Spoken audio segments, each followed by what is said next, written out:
Okay, this is not something I'd normally do, but this is kind of an unboxing video for this game, John Company, 2nd edition, and I am just absolutely blown away by this. A game of Nepotism and Bureaucracy in the British East India Company for 1 to 6 players. Even the box, even the box is like exceptionally well made.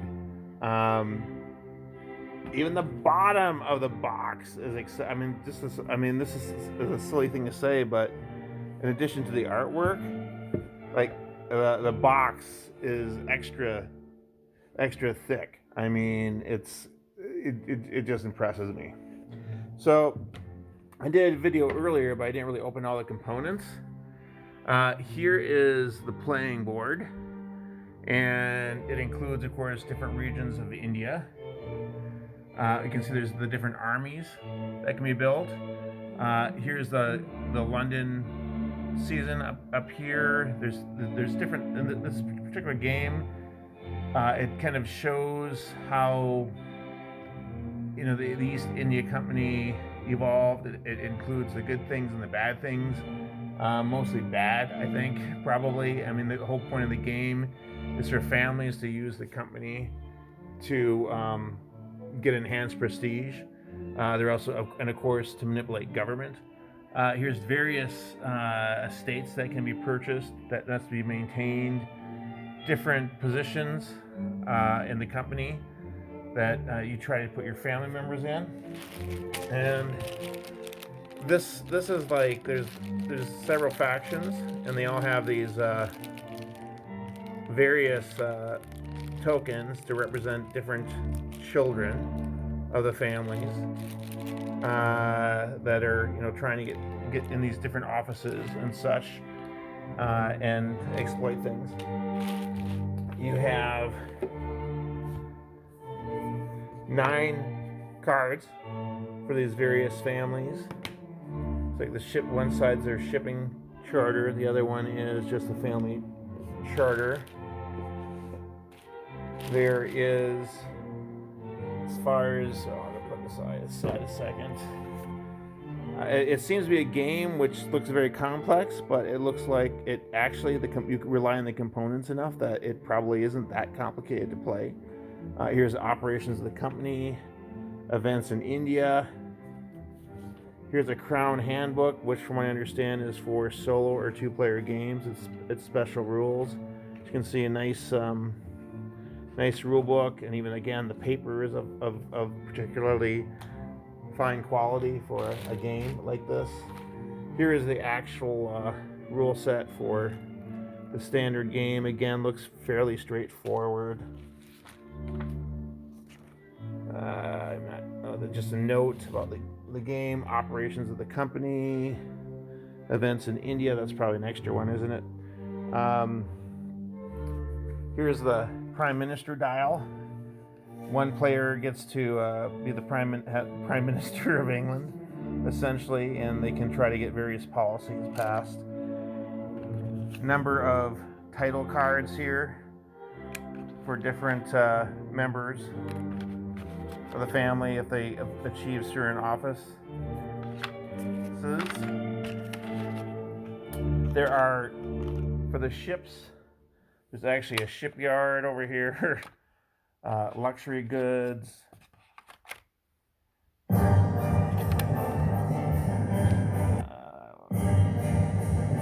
back here a second, brief interruption. Luxury goods, workshops that can be built. And then there are the individual ships. So they purchase different ships. They actually have different names. Company ships. Here's orders that are filled and closed. Military units, which can be raised and put in different departments. I'm not quite sure what these are for yet. I don't know what all these are for. As you can see, though, quite a few tokens. The cards, well, The dice is the only carping criticism I have on them, is they don't look very 18th century. It wouldn't have been that hard to make them look more 18th century, but they're nice dice. These are the different scenario cards here for different time periods that you can start at. This is fun. This is the elephant in the room, which I believe is basically the a marker to indicate how much unrest there is in the region, basically, which of course threatens to undermine all company operations. I look at the artwork here. Again, nice thick pieces of cardboard. These are different events that can happen, I believe. I saw one was like foreign invasion, for instance. These different regions. These are things that every family has various favor cards, essentially, and promise cards that they can use and trade off to make deals. Now the game comes with these coins that are actually two-sided and kind of cool, but I spent the extra $5 or $10 to get these, and boy, that was worth it. These are nice, pretty nice coins. Honestly, it could be used for other games too, quite easily. Here's more cards. These are different spouses. Again, just look at the detail that went into these. Apparently, there can be disadvantages or advantages to your characters marrying different spouses that affect the gameplay. Cards for the 3 different regions. I don't really know much about them yet. Again, nice artwork, some basic guides here, scenario guides. Here's different positions in the boards, apparently, or different positions in the company, and some different political positions too, it appears. And I'm not quite sure, but I believe, just by a quick look, I think they kind of match the time periods for the different scenarios, but I could be wrong, this being more, early 18th century, for instance. I'm not sure what these are for yet. Laws of Parliament, dilemmas. What's over here? It looks like these are some political cards. Like here's the Prime Minister's ear. Play any time on a turn before the family phase to swap to adjacent power markers. Company failure cards, and in this game there can be fiascos. I mean, the game will end if you literally destroy the East India Company through poor management or bad luck. So I don't know. This is for the crown. I'm not sure exactly what this does, but and I haven't even gotten to all the markers.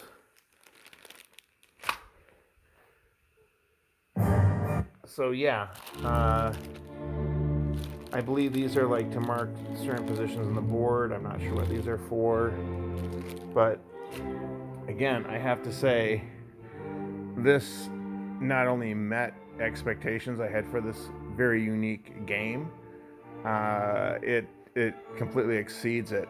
And from what I've seen so far, there's also videos.